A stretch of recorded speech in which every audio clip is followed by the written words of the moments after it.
Nation of Fitin10, welcome to day 67, 4 days to go, and you are continuing to give it your all. I have noticed, by the way, that the food diary entries have dwindled down quite a bit, so I'm not sure why that is. Maybe you feel confident enough with your food journals. I'm going to encourage you to keep sending them to me on a daily basis, and I'm all caught up, so if you send them to me, I will get right back to you, okay? Or very close to getting right back to you.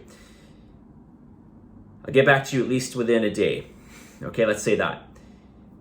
Let's keep sprinting right towards, or past, I should say, day 70. Okay, right to your scan. Let's get you to do your absolute best all the way through. Okay, all the way to the very end.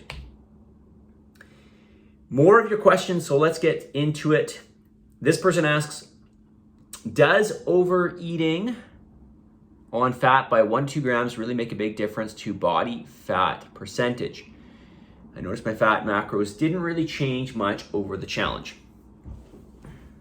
All right, so who wrote this? Okay, yeah, so the reason I'm looking at who wrote this is because this is gonna matter based on the amount of calories you're getting. So let me give you a bit of a background here. Your diet, your percentage of calories attributed towards fat didn't change this whole challenge, but your calories did change, which means if your percentage stays the same but your calories reduce, and they didn't reduce by very much, you can see they only reduced by 12%, your fat is not really going to change a whole lot. Now it's going to change more so if you're eating more fat. So I'm not talking about the percentage because the percentage is the same for all of you, but if your overall diet is higher in calories, then you're going to see a little bit more of a fluctuation. In the case of this person, this is a very small person, their calories aren't very high. Yeah, you're not really going to see that change throughout the challenge. Of course, you're going to see more of a change with your protein, your carbohydrates, because we manipulate these more so throughout the challenge. I noticed my fat macros didn't really change much over the challenge. Okay, I think I already read that. Okay. This person asks, are eggs okay to eat? I want to eat 3 per day, but they're high in cholesterol and fat. What is your opinion on this?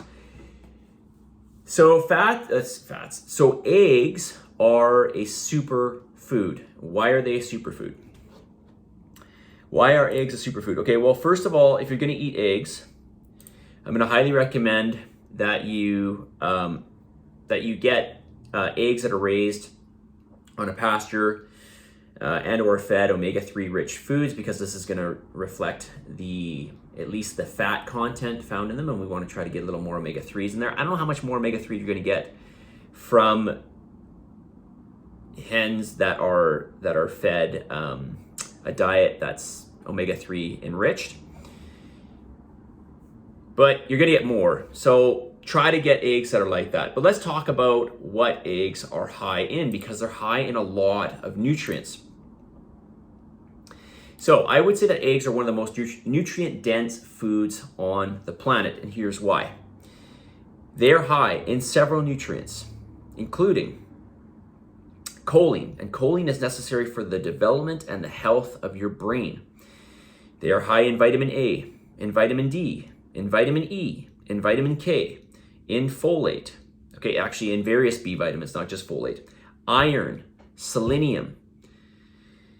They are also very high in essential fats, okay, especially if you get the pasteurized, if you get sources of eggs that have been fed the right diet. And usually that will be advertised on the carton itself. They are high in protein. Of course, you probably know this by now. And with that, very high in essential amino acids. They're also high in cholesterol, and you probably think, oh, that's a really bad thing. Okay, your cholesterol levels are dictated by what your liver produces. If you have too much cholesterol in your diet, your liver will just stop producing cholesterol. If you have not enough cholesterol in your diet, your liver will produce more. But cholesterol is very, very important in your diet because it is necessary for the health of the cell walls. Cholesterol plays a role in all the membranes, in every cell membrane, and we've got literally trillions. When I say that, I'm not exaggerating. We have trillions of cells in the human body. Cholesterol is also a building block for steroid hormones. Bile acids in the human body, and is precursor to vitamin D. It's a very, very important nutrient. Cholesterol is not related to your blood cholesterol levels. I'll tell you what is. Sugar. Yes, sugar. Okay, so you want to be if you want to watch your cholesterol, in particular your cholesterol carriers, be very, very cognizant of your sugar intake. Okay?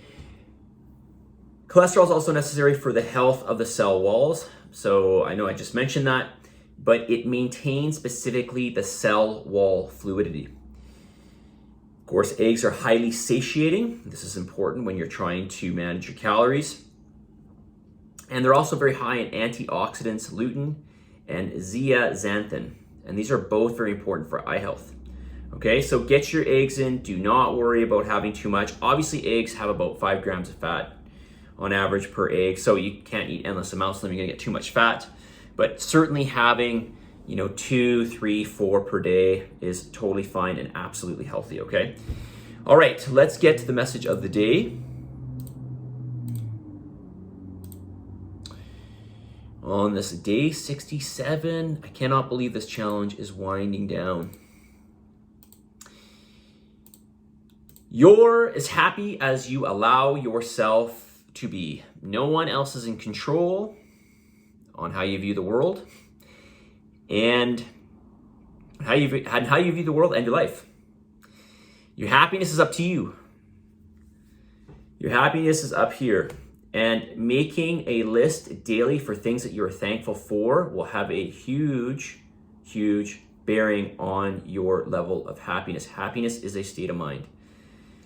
Yes, I realize it's easier said than done. And yes, I understand that we perhaps don't live right now we're very lucky in terms of all the opportunity, everything we have at our disposal. But at the same time, we've also got a lot of things around us, I think, that negatively affect us. But we've got to change this, and one way to start this, especially if you struggle with happiness, or like I mentioned the other day, if you struggle with negative thoughts, especially about yourself, is to help to combat these things by writing positive things about yourself and writing lists for things that you are thankful for, including the people that are around you. Okay?